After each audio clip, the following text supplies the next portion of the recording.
कश्मीर घाटी के हाजिन के चंदरगीर तथा साधुनारा इलाके में आतंकियों के मददगारों के सक्रिय होने के इनपुट के बाद सुरक्षा बलों ने आतंकी संगठन लश्कर तैयबा के मॉड्यूल का भंडाफोड़ करते हुए 4 मददगारों को गिरफ्तार किया है। इनके पास से हथियार और गोला बारूद बरामद किया गया है।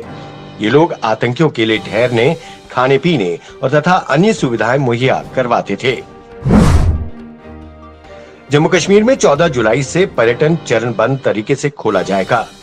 जम्मू कश्मीर सरकार ने पर्यटकों के प्रवेश के लिए दिशा निर्देश जारी किए हैं। इस चरण में केवल उन्हीं पर्यटकों को राज्य में आने की अनुमति होगी जो हवाई मार्ग यानी बाय एयर से आएंगे। कश्मीर घाटी के अनंतनाग जिले में आतंकियों और सुरक्षा बलों के बीच मुठभेड़ चल रही है। सीआरपीएफ, जेके पुलिस और सेना की 3 आरआर इस ऑपरेशन को अंजाम दे रही है। वहीं सुरक्षा बलों ने अब तक एक आतंकवादी को मार गिराया है। गौरतलब है कि उत्तरी कश्मीर के बारामूला जिले के सोपुर में कल सुरक्षा बलों ने 3 आतंकियों को मुठभेड़ में मार गिराया था। जम्मू संभाग के जिला डोडा में Ajay Kumar commandant 7th battalion Khilaini, Farid Ahmed Sheikh, tehsildar Assar, Pritam Lal Thapa, SDM Gandoh की अगुवाई में बड़े स्तर पर प्लांटेशन ड्राइव चलाया गया। ये असर से गंदोह तक चलाया गया, जहां लोगों ने भी इस प्लांटेशन ड्राइव में शिरकत की। इस मौके पर 500 अलग अलग टाइप्स के वृक्ष लगाए गए। जम्मू कश्मीर के निलंबित डीएसपी देवेंद्र सिंह ने पाकिस्तान उच्चायोग को कथित तौर पर कई संवेदनशील जानकारियां मुहैया कराई थी।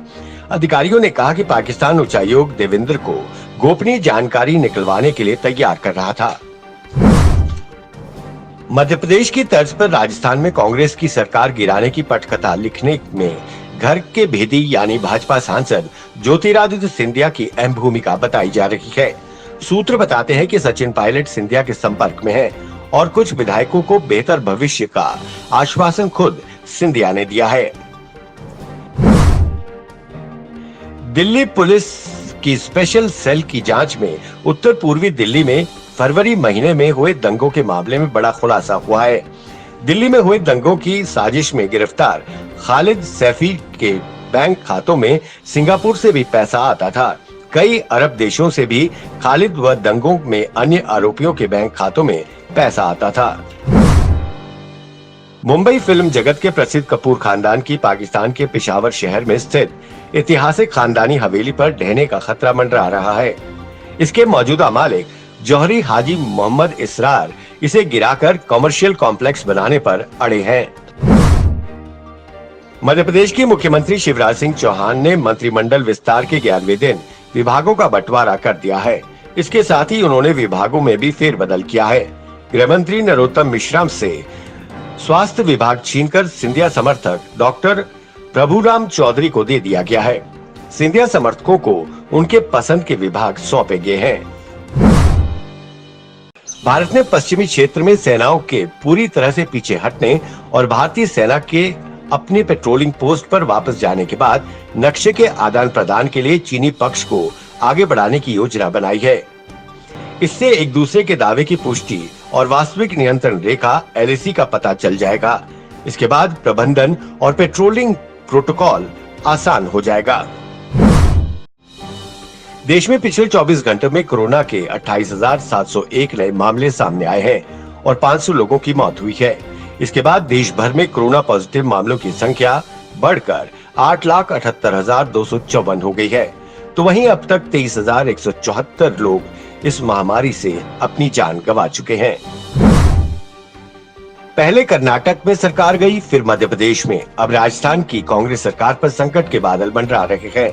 छत्तीसगढ़ का किला भी बहुत सुरक्षित नहीं है। आखिर क्या वजह है कि 125 साल पुरानी कांग्रेस किसी भी राज्य में 1-2 वर्ष से ज्यादा सत्ता में बने रहने पाने में विफल साबित हो रही है? इसकी एक बड़ी वजह यह है कि कांग्रेस में अब कोई संकट मोचक नहीं बचा है। चीन के साथ सीमा विवाद को देखते हुए रेलवे ने लेह लद्दाख तक ट्रैक बिछाने की योजना को गति दे दी है। सामरिक दृष्टि से महत्वपूर्ण बिलासपुर मनाली लेह परियोजना के प्राथमिक भू सर्वेक्षण का काम पूरा हो गया है। वहीं हिमाचल प्रदेश के बिलासपुर से लेह टाउन के बीच 475 किलोमीटर लंबे ब्रॉडगेज पटरी बिछाने का काम भी है। आज सप्ताह के पहले कारोबारी दिन सोमवार को शेयर बाजार की शुरुआत हरे निशान पर हुई। सेंसेक्स 0.81% ऊपर उठकर 36,890.70 के स्तर पर खुला, तो वहीं निफ्टी 0.89 ऊपर उठकर 10,863.95 के स्तर पर खुला।